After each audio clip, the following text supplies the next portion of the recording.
Ito ang isa sa pinakapaboritong agahan dito sa Vigan. Madaming nagsisinanglaw sa iba't ibang lugar, pero iba talaga ang vegan. Ano nga bang sinanglaw version ng Vigan? Nakaseparate kasi yung papaitan niya. Kung gusto mo ng mapait, lagyan mo ng apdo, maging papait na yon. Welcome sa Vigan City, dito sa Heritage Province ng Ilocos Sur. Pero hindi tayo nandito para sa mga lumang bahay at tanawin dahil iikot tayo at maghahanap ng mga iba't ibang lokal na pagkain. Maliban sa sinanglaw, may mga longganisa, bagnet, pinakbet, ganon po.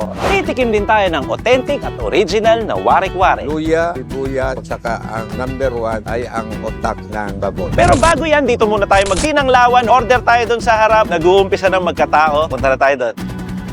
Hello po, good morning. Hello, good morning po. Ano po kasing tawag dito? Sinanglaw. Sinanglaw, oo. Sinanglaw. Ano po ba ang ibig sabihin ng sinanglaw? Sinanglaw is a specialty ng vegan province of Ilocos Sur. It comes from beef innards, o yung may mga laman loob, may mga part ng mga ulo, ganon. Ano pong pinagkaiba nito sa uso din dito na papaitan? Yung sinanglaw kasi, nakaseparate kasi yung papaitan niya. Yung papaitan kasi, sir, naka-mix na yung papait niya. Yung sinanglaw, kung gusto mo ng mapait, lagyan mo ng apdo, papait na. Maging papait na yon. Tapos lagyan mo ng sukang sili, sukang iloko para mas maanghang lang konti, ganon. Eksakto din pala yung pagkakatimpla na pwede siyang maging papaitan. Correct. Ito pong Gloria's Sinanglawan, kailan po ba unang nagsinanglaw? Yung mga ninuno pa. Nagbebenta sila sa mga sabungan, ganun pa lang. Halos dekada na din po yung mana-mana lang sa kwan. Ito yung mga hanap buhay, yung mga ninuno ko noon. Ano kadalasan ng araw na malakas na maraming tao talaga? Depende naman, sir, kung sa peak season, madami, meron naman matumal, ganun. Hindi naman lahat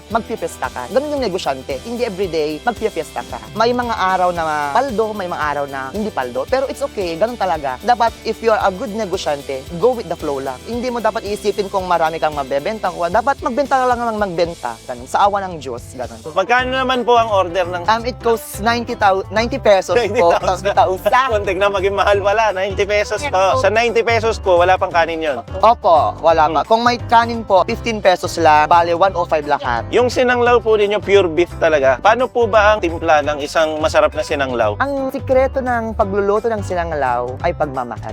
Kasi kung haluan mo ng pagmamahal ang isang putahe, magiging malasa siya, malinamnam. Tapos dapat, kung isa kang business owner, approachable, mabait, at dapat always smile. Yun yung hinahanap-hanap. It's called customer satisfaction dapat. Gaano katagal po pinapakuluan ng sinanglaw para maging perfect? Kung magsisinanglaw ka, dapat pa lang, madaling araw, gising ka na. Kasi kung magpapalambot ka, it takes hour. Hindi mo dapat pwedeng madaliin kasi dapat mas maganda pag malambot yung kasing lambot po, ganon. At niluluto ang kanilang sinanglaw sa uling. Probinsya kasi kami. Panahon talagang kahoy tas uling parang yung wala pang mga gasol-gasol noon. Mas masarap kasi yung lasa niya pag uling tas kahoy. Pas mainit, parang kumukulo. Oo nga. Kasi walang silbi ang sinanglaw kung hindi siya kumukulo. And at the same time, syempre, mas tipid yan kaysa naman Correct, gas. So, oo. mas masarap pa dahil sa usok. Sa gas. O-order po kami ng dalawang sinanglaw Oo. na may dalawa ding kanin Correct, para po makapag-almusal na kami. Correct.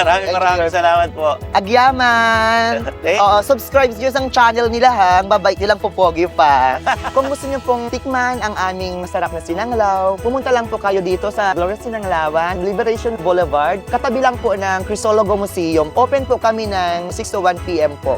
Umay kayon, mga nin, inananam na sinanglaw. Manganta na mga kap! Manganta yon, mga kap. At welcome dito sa historic city ng Vigan, dito sa may Heritage Province ng Ilocos Sur para tumikim ng iba't ibang pagkaing Ilocano for 24 hours. Kasama natin si Camera Woman. Hi, Caps Nation. Good morning. Magandang umaga. Naimbag nga bitag. Sige, Ilocano ka pa. Pasensya na mga kas, wala pa kami sa wisyo kasi sobrang aga. 7 a.m. 7 a.m. ngayon pero dumating kami dito na magsi 6 a.m. para lang makover natin lahat to. At medyo usok na usok talaga sa init tong mga to. Para siyang papaitan pero wala siyang pait. Nasa sayo kung gusto mong gawin mapait. Tigman muna natin. Sige. yung Mamaya natin muna. pag-usapan yung tungkol sa dish na to. Cheers!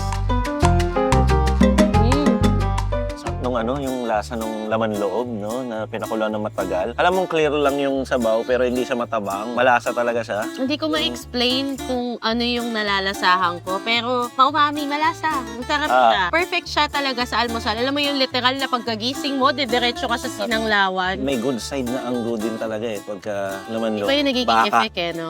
Tapos ito, parang mga Betamax na nilagay. Dugo. Libre yan. Libre to. Pero kailangan bumili ka muna.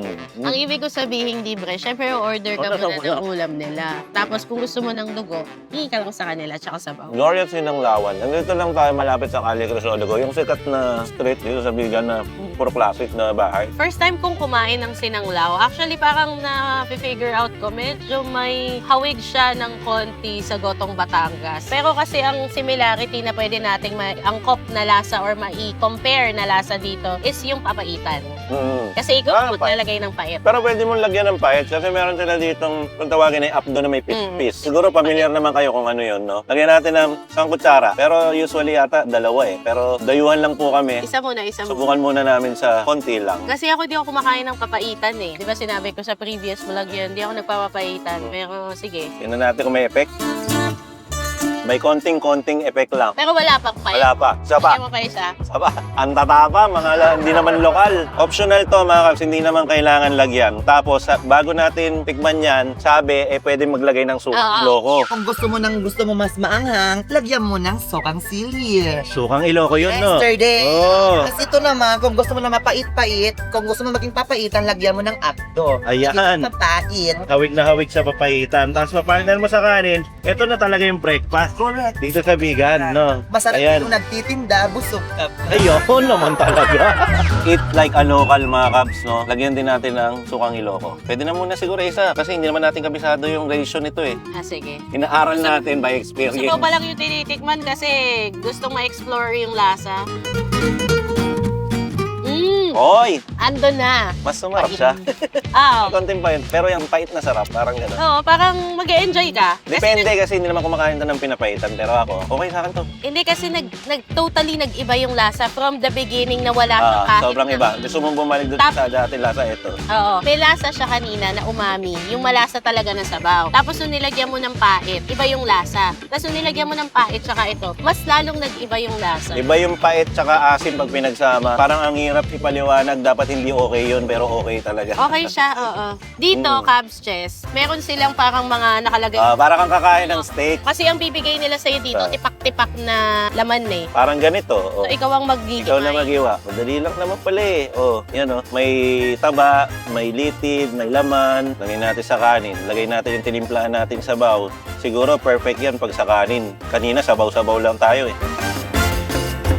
Hindi siya yung pinakamalambot, hindi siya yung sobrang lambot, pero ang sarap nguyain. Hindi masakit, hindi mahirap. Sige, try ko itong tinimplahan natin sa bautas laman. Tapos ganitong kataking tipak ng laman. Nag-iba na naman yung lasa kasi may naman. Ito. Tignan mo, parang ang daming gaspang. Muso daw to eh. Muso ng baka. Ayan, ganyan siya iwain mga kabs. Again, hindi siya yung pinakamalambot kasi ganito naman talaga ang texture ng mga ganito. Kahit pakuluan mo siya ng matagal, ganyan pa rin kauwian yan. Ayan, tapos dito, lipat natin dito sa plato. Subukan tayo maliit dahil baka hanggang mamaya tayong umuya. Bukan natin. Parang gami.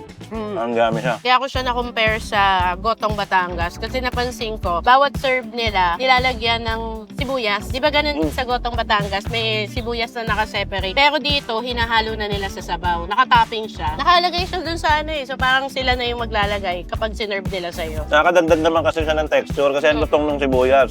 Hindi siya pinakuluan dun sa sabaw. Pinatong lang siya nung nakaserve na. So kaya yun, kapag ngumunguya ka, parang mayroong mga malulutong na bits na parang ang nangunguya ng sibuyas sa sisig.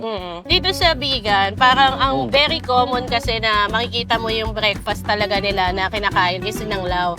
Dati kasi di ba parang ang makikita mong ganito kundi mamihan lugawan. Dito naman sinanglawan. Dati kasi parang kahit sa ang sulok mga mamihan lugawan. Ang saya lang i-discover ng mga ganitong klase ng pagkain. Gaya nga ng sabi ko first time kong nakakain na to. Nagkakaroon ka ng comparison dun sa mga similar na food na kagaya ng sinabi ko nga Gotong Batangas, papaitan. May mga similarity sila pero nag-iiba yung attack. Kapag dito mo mismo kinain tapos itinuro sa'yo ng isang lokal kung paano siya timplahin, paano tamang kainin. Magkakawig kasi yan eh. Kaliskes, goto, sinanglaw. Ang sarap nguyain. Sobrang lambot Sa dugo? at masin ng Sige, dugo. try ko yung dugo. Tsaka laman. The best. Oo nga. Good morning, Crabs Chef. Good morning pala. Good morning sa inyo lahat. Sabi ko kanina yata good morning. Basta good morning po sa inyo. Good morning siya kasi good food and good morning. Happy Fiesta sa Bigan, na taon pa. Kaya magiging 24 hours to mga Cubs kasi ngayong araw na ito na sinot to ay linggo. Hindi lahat ng target natin kainan ay bukas ngayong araw. Kaya magiging 24 hours to dahil tatawid tayo doon sa susunod natin kakainan bukas pa. Bukas pa. Pero sa video na to, ngayon na. Ano? Oo. After nito. Ano, tapusin lang namin to? Tapos ko yung kanin. Nag-enjoy ako ha. Isa pa tayo. Medyo nag-uumpisa na. Sobrang aga lang talaga natin kanina pero anytime soon, pipilaan to. Nakakaalam kasi si Ashley. Ang galing niyang mag-explain, galing niyang magturo kung paano kumain. Bilang first time dito. Basta, huwag niyo kalimutan lagyan ito. Lagyan ng sukang iloko, lagyan niyo sa sabaw. All good. Sarap igupin, all good. Kuha lang akong kanin. Kita tayo sa susunod na pupunta namin bukas yun pero ngayon na. Let's go. So tapos na nga tayo sa ating first stop, Gloria Sinanglawan. Medyo dumadami na din ng tao at puntahan lang natin tong museum na sinasabi kanina nila na pinaka-landmark para makita nyo kung paano pumunta sa Gloria Sinanglawan. So dun sa likod ko ay Gloria Sinanglawan, dito sa harap yung museum na magiging landmark o palatandaan nyo kung malapit na kayo sa Gloria Sinanglawan. And by the way, hindi pa tayo didiretso agad dun sa susunod na pupuntahan. Kami ay uuwi muna at babalik bukas para sa 24th hour nung next stop natin na kakainan. So eto na yung Crisologo Memorabilia, katabing-katabi lang ng Gloria Sinanglawan, nandun lang yon. Eto na yung landmark. Madaling tandaan, pwede nyo ring i-Google Map. Proceed na tayo sa next stop. Let's go!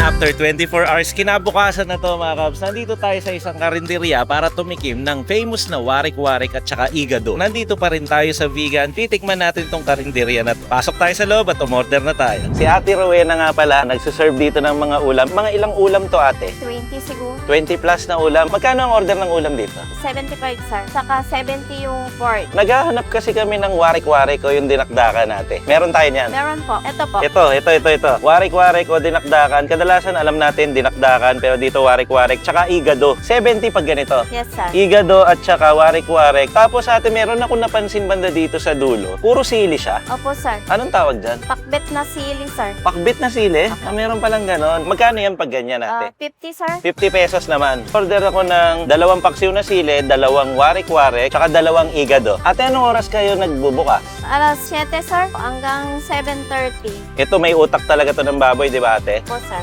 Yan. Authentic, legit, original, warik-warik. Kaya naman tigda-2 mga Cubs ang order ko para sa grupo. So mamaya pag kumakain tayo, makikita nyo na lang sa lamesa namin, tigi-isa. Baka kasi magtaka kayo bakit ganun, 6 yung in-order, tas 3 lang yung nakalapag. Yan, para sa grupo po. Yung igado dito, ate, wala talaga siyang tomato sauce, ganun. Ganyan lang siya. Yan yung tama. Opo. Yan yung totoo. Kasi kapag ibang lugar na, medyo may kulay na. Salamat po. Bayad na po kami. Salamat, Ate Rowena. Salamat. Thank you. Ate, magkano inabot? 420 po. Ito po, 420 pesos. Ang galing kong tumantsak. Thank you po. So, sa 420 mga Cubs, ganito karami in-order natin. 6 na tao kami. Sapat to. Okay, lagay na natin sa lamesa tapos kain na tayo. Pangalan Ken Ihawan Toy Syudad. Ganun kahaba ang pangalan ng karinderya na nilipatan natin. Parang ang hirap kabisaduhin. Pero dati kasi kilala siya as Gazelle. Tama. Yun talaga yung original niyang pangalan dito. Pero yun nga, nagbago na. Magtatatlong taon na po ang lumipas nung huli kami bumisita dito sa karinderyang ito. Mukha siya, katulad nga sinabi ko kanina, mukha siyang clubhouse sa isang exclusive subdivision. Oo. Ganun siya kalawak. Napakasaya naman na kumain dito kasi presko eh. Presko. Open siya eh.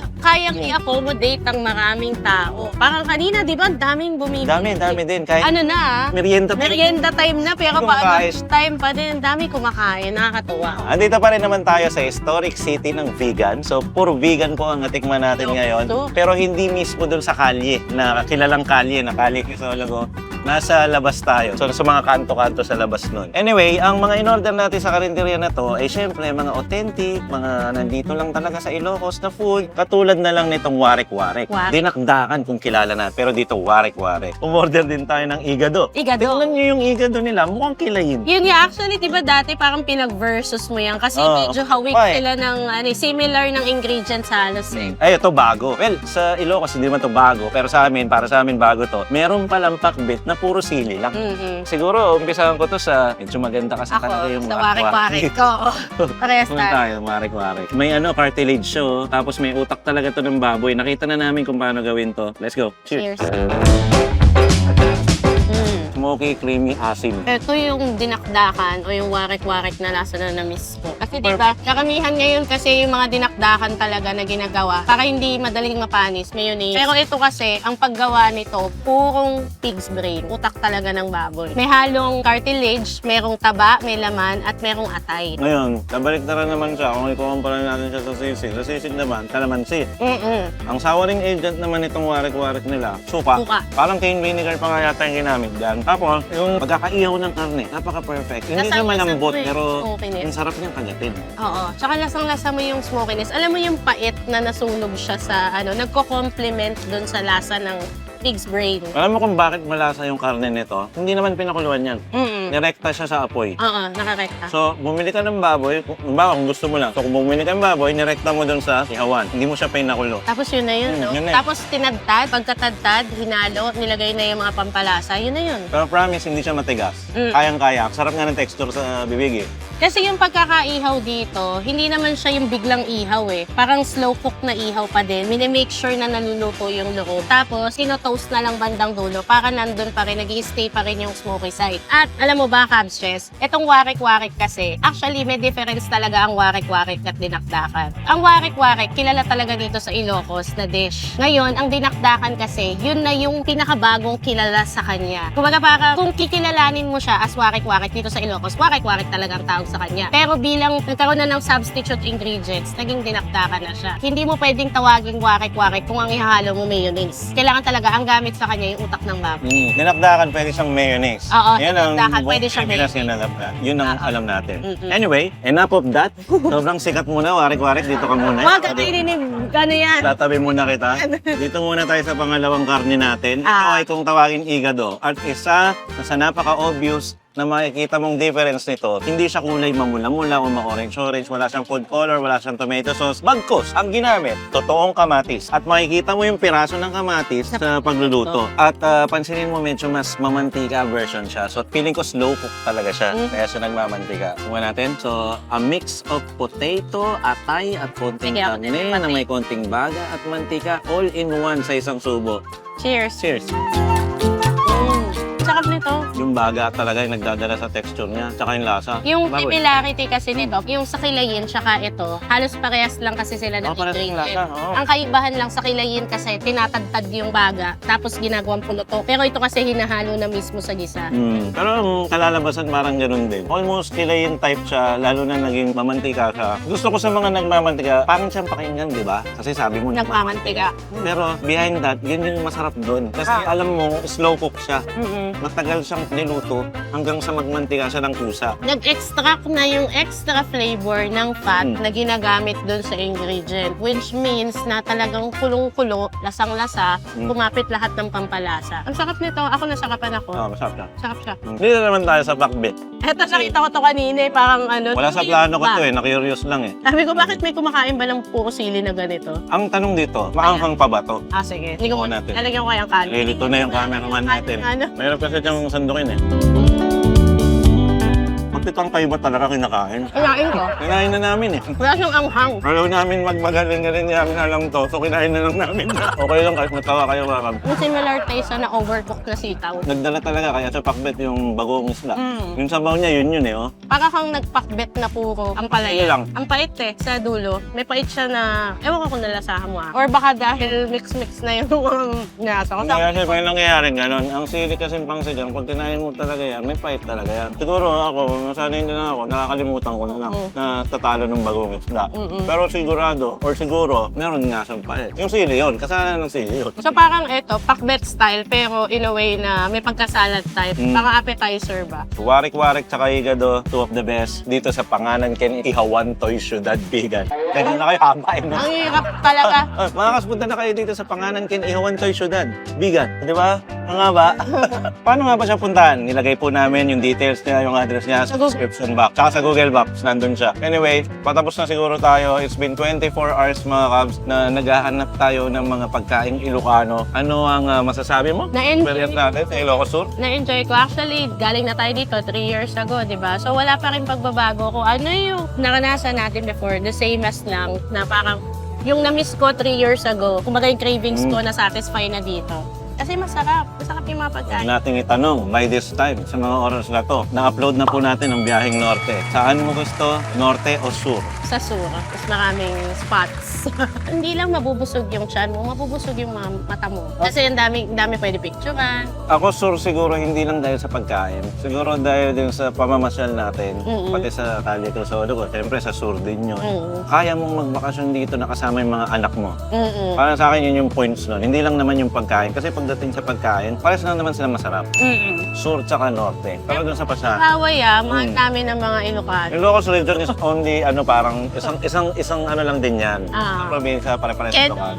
Sur, masarap parehas yung pagkain. Lalo na tong warik-warik Oo. at iga doon. Nag-enjoy din kami sa Bagnet, tsaka doon sa Longganisa. Nag-uwi nga kami. Hinatid mo pa nga sa BFF. Sinabungan ko pa eh. Ma'am, thank you very much mga kaps, no? Na sumama kayo sa biyahe na to. Biyaheng Norte. Sa susunod, biyaheng Timog kaya. Wow.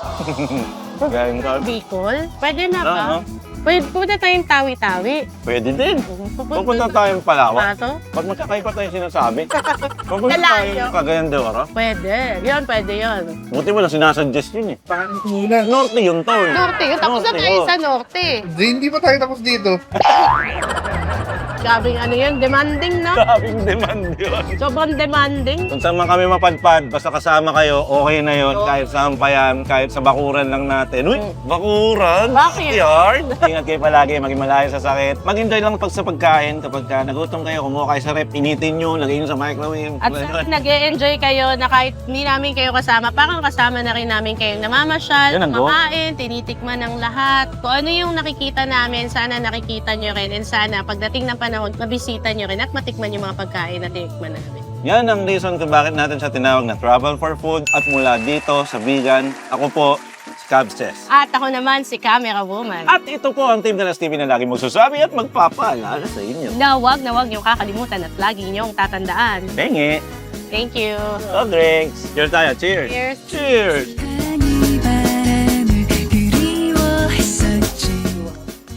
Yay! Ang sarap bumiyahe sa norte, Naimas, May mas dito. at talaga namang manyaman. Kenny! By NPSA! Bye-bye! Thank you, Capsi. Thank you, and thank you din sa grupo natin. Thank you. Si Chowpot Bro, si Ito, at si Jumbo, Billy Passion. at si cameraman natin na pamangkin mo. Ah, May peace na lang. May peace ka na. Takpan niyo na yan, sige. Takpan nyo na. Bye-bye! Sakas Brothers.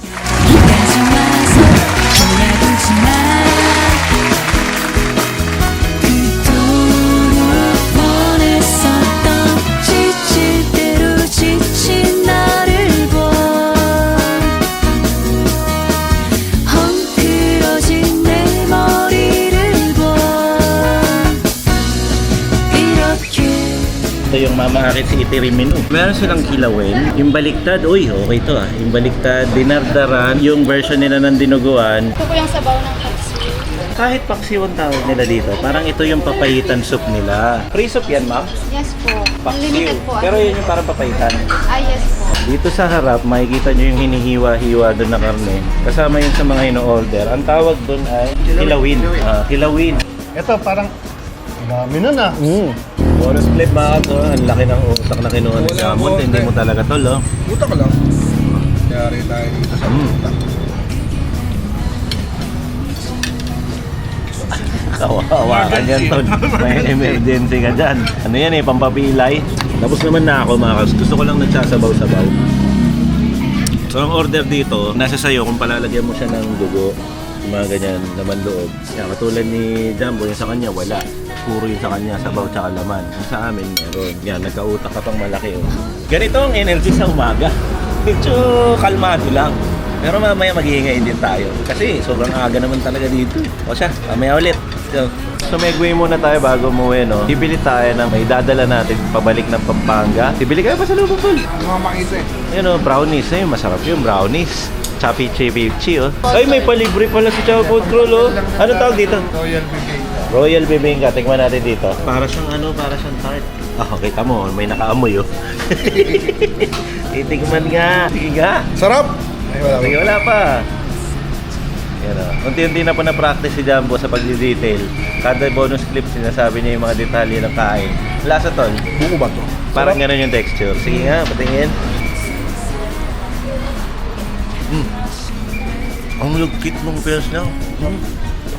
Ang bigat ng ano niya. Parang kakanin na magbigat. Pero ang sarap nguyain. Parang kang gooey, malambot, parang nguya ka ng nguya. Ang bigat ka dyan, milky. Detail. Lasa. Yummy. Yun lang.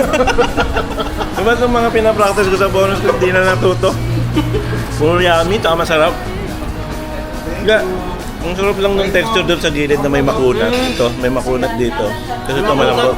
Tapos chewy. Oo. Parang pares lang nila. Malambot na gooey, tsaka chewy naman sa outside texture. Ay, hindi ba lasa nun? Papil yan eh. Pero hindi ba lasa? Parang chewy yun. Tapos kasi naubos ko sa isang bonus clip lang Milky. Bigyan natin sa camera woman. Detail. I-detail mo. Para matuto yung mga tumingin kanina, puro masarap lang sinasabi. Malagkit siya. Parang suma na ginawang tart. Yan, totoo yan.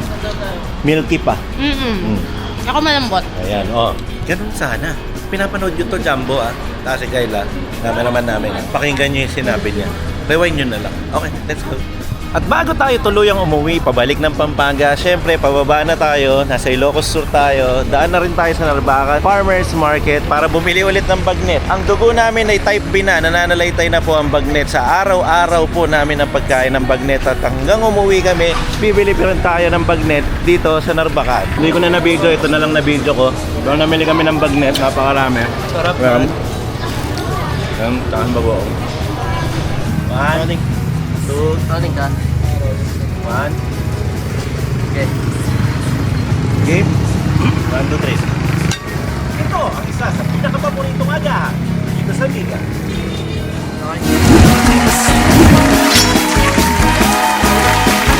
안아주겠니